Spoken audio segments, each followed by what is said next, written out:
आमदनी बढ़ाने के लिए शेखर भी ओवरटाइम करते, अपनी ज़रूरतें कम करके भविष्य के लिए रुपए जमा करते। सरिता भी घर का सारा काम अपने हाथों से करके सीमित बजट में गुजारा करती थी। सेवानिवृत्त होते ही समय जैसे थम सा गया, सब कुछ शांत हो गया, पति पत्नी की भागदौड़ समाप्त हो गई। शेखर ने बचत के रुपयों से मनपसंद कोठी बना ली। हरे भरे पेड़ पौधों से सजे धजे लॉन में बैठने का उनका सपना अब जाकर पूरा हुआ था। बेटा पारस की इंजीनियरिंग की शिक्षा, फिर उसका विवाह, सभी कुछ शेखर की नौकरी में रहते हुए ही हो चुका था। पारस अब नैनीताल में पोस्टेड है। बेटी प्रियंका पति व बच्चों के साथ चेन्नई में रह रही थी। दामाद फैक्ट्री का मालिक था। शेखर ने अपनी कोठी का आधा हिस्सा किराए पर उठा दिया था। किराए की आमदनी, पेंशन व बैंक में जमा रकम के ब्याज से पति पत्नी का गुजारा आराम से चल रहा था। घर में सुख सुविधा के सारे साधन उपलब्ध थे। सरिता पूरे दिन टीवी देखती, आराम करती या ब्यूटी पार्लर जाकर चेहरे की झुर्रियां मिटवाने को फेशियल कराती। शेखर हंसते, तुम्हारे ऊपर बुढ़ापे में निखार आ गया है, पहले से अधिक खूबसूरत लगने लगी हो। शेखर व सरिता सर्दी के मौसम में प्रियंका के घर चेन्नई और गर्मी के मौसम में पारस के घर नैनीताल घूमने जाते। पुत्री दामाद बेटा बहू सभी उनके सम्मान में झुके रहते। दामाद कहता, आप मेरे माँ बाप के समान हैं, जैसे वे लोग वैसे ही आप दोनों। बुजुर्गों की सेवा नसीब वालों को ही मिला करती है। शेखर सरिता अपने दामाद की बातें सुनकर गदगद हो उठते। दामाद उन्हें अपनी गाड़ी में बिठाकर चेन्नई के दर्शनीय स्थलों पर घुमाता, बढ़िया भोजन खिलाता। नौकरानी रात को दूध का गिलास दे जाती। सेवा करने में बेटा बहू भी कम नहीं थे। बहू अपने सास ससुर को बिस्तर पर ही भोजन की थाली लाकर देती और धुले कपड़े पहनने को मिलते। बहू बेटों की बुराइयां करने वाली औरतों पर सरिता व्यंग कसती कि तुम्हारे अंदर ही कमी होगी कि तुम लोग बहुओं को सताती होगी। मेरी बहू को देखो, मैं उसे बेटी मानती हूँ, तभी तो वह मुझे सुख आराम देती है। शेखर भी दामाद की प्रशंसा करते न आगाते। एक दिन प्रियंका का फोन आया। उसकी आवाज में घबराहट थी। माँ, गजब हो गया, हमारे घर में, फैक्ट्री में, सभी जगह आयकर वालों का छापा पड़ गया है और वे हमारे जेवर तक निकाल कर ले गए। तभी शेखर सरिता के हाथ से फोन छीनकर बोले, यह सब कैसे हो गया बेटी? जेठ के कारण, सारी गलती उन्हीं की है। सारा हेरफेर वे करते हैं और उनकी गलती का नतीजा हमें भोगना पड़ता है। प्रियंका रो पड़ी। शेखर बेटी को सांत्वना देते रह गए और फोन कट गया। वह धम्म से कुर्सी पर बैठ गए। लगा जैसे शरीर में खड़े रहने की ताकत नहीं रह गई है। सरिता को परेशान देख शेखर ने अपने आप को संभाला। सरिता को पानी पिलाकर धैर्य बंधाया कि अवरोध तो आते ही रहते हैं, सब ठीक हो जाएगा। एक दिन बेटी दामाद उनके घर आ पहुंचे। संकोच छोड़कर प्रियंका अपनी परेशानी बयान करने लगी। पापा, हम लोग जेठ जेठानी से अलग हो रहे हैं। इन्हें नए सिरे से काम जमाना पड़ेगा। कोठी छोड़कर किराए के मकान में रहना पड़ेगा। काम शुरू करने के लिए लाखों रुपए चाहिए। हमें आपकी मदद की सख्त जरूरत है। दामाद हाथ जोड़कर सास ससुर से विनती करने लगा। पापा, आप लोगों का ही मुझे सहारा है। आपकी मदद न मिली तो मैं बेरोजगार हो जाऊंगा। बच्चों की पढ़ाई रुक जाएगी। शेखर व सरिता अपनी बेटी व दामाद को गरीबी की हालत में कैसे देख सकते थे। दोनों सोच विचार करने बैठ गए। फैसला यह लिया कि बेटी दामाद की सहायता करने में हर्ज ही क्या है। यह लोग सहारा पाने और कहाँ जाएंगे। मुसीबत में अपने ही काम आते हैं। यह सोचकर शेखर ने बैंक में जमा सारा रुपया निकालकर दामाद के हाथों में थमा दिया। दामाद ने कृतज्ञता जाहिर की और कहा कि वह इस रकम को साल भर के अंदर ही वापस लौटा देगा। शेखर सरिता को रकम देने का कोई मलाल नहीं था। उन्हें भरोसा था कि दामाद उनकी रकम को लौटा देगा। फिर उनके पास जो कुछ भी है बच्चों के लिए ही तो है। बच्चों की सहायता करना उनका फर्ज है। दामाद उन्हें माँ बाप के समान मानता है तो उन्हें भी उसे बेटे के समान मानना चाहिए। अपना फर्ज पूरा करके दंपति राहत का आवाज कर रहे थे। बेटे पारस का फोन आया तो माँ ने उसे सभी कुछ स्पष्ट रूप से बता दिया। तीसरे दिन ही बेटा बहू दोनों आकस्मिक रूप से दिल्ली आ धमके। उन्हें इस तरह आया देखकर शेखर व सरिता हतप्रभ रह गए। बेटा सब ठीक है ना? शेखर उनके इस तरह अचानक आने का कारण जानने के लिए उतावले हुए जा रहे थे। सब ठीक होता तो हमें यहाँ आने की जरूरत ही क्या थी? तनावग्रस्त चेहरे से पारस ने जवाब दिया। बहू ने बात को स्पष्ट करते हुए कहा, आप लोगों ने अपने खून पसीने की कमाई दामाद को दे डाली, यह भी नहीं सोचा कि उन रुपयों पर आपके बेटे का भी हक बनता है। बहू की बातें सुनकर शेखर हक्के बक्के रह गए। वह स्वयं को संयत करके बोले, उन लोगों को रुपए की सख्त जरूरत थी, फिर उन्होंने रुपया उधार ही तो लिया है, ब्याज सहित चुका देंगे। आपने रुपए उधार दिए हैं, इसका कोई सबूत आपके पास है? आपने उनके साथ कानूनी लिखापढ़ी करा ली है? वे क्या पराए हैं जो कानूनी लिखापढ़ी कराई जाती व सबूत रखे जाते? पापा आप भूल रहे हैं कि रुपया किसी भी इंसान का ईमान डिगा सकता है। मेरा दामाद ऐसा इंसान नहीं है, सरिता बोली। प्रियंका भी तो है, वह क्या दामाद को बेईमानी करने देगी? यह तो वक्त बताएगा कि वे लोग बेईमान हैं या ईमानदार। पर पापा आप यह मकान मेरे नाम कर दें, कहीं ऐसा न हो कि आप बेटी दामाद के प्रेम में अंधे होकर मकान भी उनके नाम कर डालें। बेटे की बातें सुनकर शेखर व सरिता सन्न रह गए। हमेशा मान सम्मान करने वाले, सलीके से पेश आने वाले बेटा बहू इस प्रकार का अशोभनीय व्यवहार क्यों कर रहे हैं, यह उनकी समझ में नहीं आ रहा था। बेटा बहू कई तरह की हिदायतें देकर नैनीताल चले गए, पर शेखर व सरिता के मन पर चिंताओं का बोझ आ पड़ा था। सोचते उन्होंने बेटी दामाद की सहायता करके क्या गलती की है? रुपए बेटी के सुख से अधिक कीमती थोड़े ही थे। हफ्ते में 2 बार बेटी दामाद का फोन आता तो दोनों पति पत्नी भाव विह्वल हो उठते।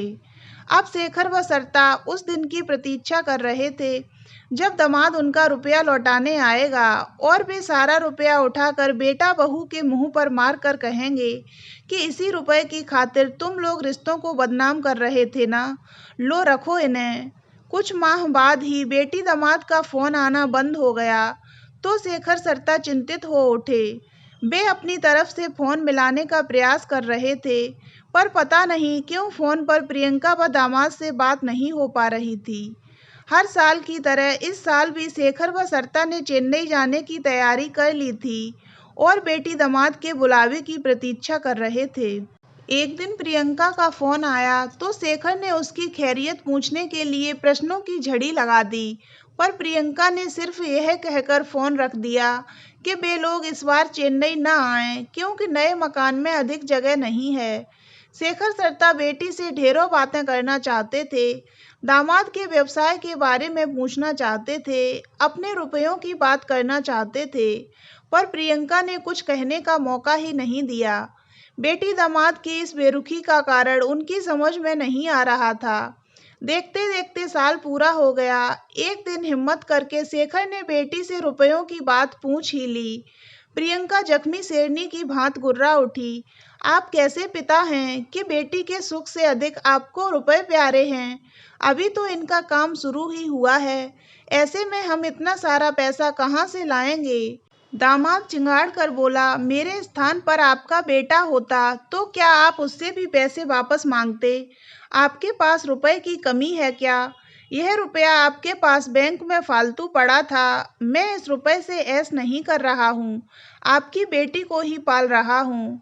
पुत्री दामाद की बातें सुनकर शेखर व सरिता सन्न रह गए और रुपए वापस मिलने की तमाम आशाएं निर्मूल साबित हुईं। उल्टे वे उनके बुरे बन गए। रुपया तो चला ही गया, साथ में मान सम्मान भी चला गया। पारस का फोन आया, पापा रुपए मिल गए। शेखर चकरा गए कि क्या उत्तर दें। संभल कर बोले, दामाद का काम जम जाएगा तो रुपए भी आ जाएंगे। पापा साफ क्यों नहीं कहते कि दामाद ने रुपए देने से इनकार कर दिया, वह बेईमान निकल गया। सरिता की आंखों से आंसू बह निकले। वह रोती हुई बोली, बेटा तू ठीक कह रहा है, दामाद सचमुच बेईमान है, रुपए वापस नहीं करना चाहता। उन लोगों पर धोखाधड़ी करने का मुकदमा दायर करो, जैसे सैकड़ों सुझाव पारस ने फोन पर ही दे डाले थे। शेखर व सरिता एक दूसरे का मुंह देखते रह गए। क्या वे बेटी दामाद के खिलाफ यह सब कर सकते थे? चूंकि वे अपनी शर्त पर कायम नहीं रह सके, इसलिए पारस मकान अपने नाम कराने दिल्ली आ धमका। पुत्री दामाद से तो संबंध टूट ही चुके हैं, बहू बेटे से न टूट जाएं, यह सोचकर दोनों ने कोठी का वसीयतनामा सारी कानूनी कार्रवाई करके पूरे कागजात बेटे को थमा दिए। पारस संतुष्ट भाव से चला गया। बोझ उतर गया। शेखर ने सरिता की तरफ देखकर कहा, अब न तो मकान की रंगाई पुताई कराने की चिंता, न हाउस टैक्स जमा करने की। अब तो पारस पूरी जिम्मेदारी निभाएगा। सरिता को न जाने कौन सा सदमा लग गया कि वह दिन पर दिन सूखती जा रही थी। उसकी हंसी होठों से छिन चुकी थी। भूख प्यास सब मर गई। बेटी बेटा बहू दामाद की तस्वीरों को वह एकटक देखती रहती या फिर शून्य में घूरती रह जाती। शेखर दुखी होकर बोला, तुमने अपनी हालत मरीज जैसी बना ली, बालों पर मेहंदी लगाना भी बंद कर दिया, बूढ़ी लगने लगी हो। सरिता दुखी मन से कहने लगी, हमारा कुछ भी नहीं रहा, हम अब बेटा बहू के आश्रित बन चुके हैं। मेरी पेंशन व मकान का किराया तो है, हमें दूसरों के सामने हाथ फैलाने की जरूरत नहीं पड़ेगी। शेखर जैसे अपने आप को ही समझा रहे थे। जब किराएदार ने महीने का किराया नहीं दिया तो शेखर ने खुद जाकर शिकायती लहजे में किराएदार से बात की और किराया न देने का कारण पूछा। किराएदार ने रसीद दिखाते हुए तीखे स्वर में उत्तर दिया कि वह पारस को सही वक्त पर किराए का मनी ऑर्डर भेज चुका है। पारस को क्यों? क्योंकि मकान का मालिक अब पारस है। किराएदार ने नया किरायानामा निकालकर शेखर को दिखा दिया, जिस पर पारस के हस्ताक्षर थे। शेखर फिर सिर पकड़कर रह गए कि सिर्फ मामूली सी पेंशन के सहारे अब वह अपना गुजारा कैसे कर पाएंगे। सरिता पागलों की भांति चिल्ला उठी, सब बेईमान हैं, रुपयों के भूखे हैं। शेखर कहते, हमने अपनी संतान के प्रति अपना फर्ज पूरा किया है। हमारी मृत्यु के बाद तो उन्हें सब मिलना ही था, पहले मिल गया, इससे भला क्या फर्क पड़ गया। सरिता बोली, बेटी दामाद बेटा बहू सभी दौलत के भूखे थे। दौलत के लालच में हमारे साथ प्यार सम्मान का ढोंग करते रहे। दौलत मिल गई तो फोन पर बात करनी भी छोड़ दी। पति पत्नी दोनों ही मानसिक वेदना से पीड़ित हो चुके थे। घर पराया लगता, अपना खून पराया हो गया तो अपना क्या रह गया। एक दिन शेखर अलमारी में पड़ी पुरानी पुस्तकों में से होम्योपैथिक चिकित्सा की पुस्तक तलाश कर रहे थे कि अचानक उनकी निगाहों के सामने पुस्तकों के बीच में दवा बैग आ गया और उनकी आंखें चमक उठीं। बैग के अंदर उन्होंने सालों पहले इंदिरा विकास पत्र व किसान विकास पत्र पोस्ट ऑफिस से खरीद कर रखे हुए थे, जिसका पता न बेटा बेटी को था न सरिता को, यहाँ तक कि खुद उन्हें भी याद नहीं रहा था। मुसीबत में यह 90,000 रुपए की रकम उन्हें 90 लाख के बराबर लग रही थी। उनके अंदर उत्साह उमड़ पड़ा, जैसे फिर से युवा हो उठे हों। हफ्ते भर के अंदर ही उन्होंने लॉन के कोने में टिन सेट डलवा कर एक प्रिंटिंग प्रेस लगवा दी। कुछ सामान पुराना ही खरीद लाए और नौकर रख लिए। सरिता भी इसी काम में व्यस्त हो गई। शेखर बाहर के काम संभालता तो सरिता दफ्तर में बैठती। शेखर हंसकर कहते, हम लोग बुढ़ापे का बहाना लेकर निकम्मे हो गए थे। संतान ने हमें रोजगार वाला इंसान बना दिया। अब हम दोनों काम के आदमी बन गए हैं। सरिता मुस्कुराती, कभी कभी कुछ भूल जाना भी अच्छा रहता है। तुम्हारे भूले हुए बचत पत्रों ने हमारी दुनिया आबाद कर दी। यह रकम न मिलती तो हमें अपना बाकी का जीवन बेटी दामाद और बेटा बहू की गुलामी करते हुए बिताना पड़ता। अब हमें बेटी दामाद बेटा बहू सभी को भुला देना ही उचित रहेगा। हम उन्हें इस बात का एहसास दिला देंगे कि उनकी सहायता लिए बगैर भी हम जी सकते हैं और अपनी मेहनत की रोटी खा सकते हैं।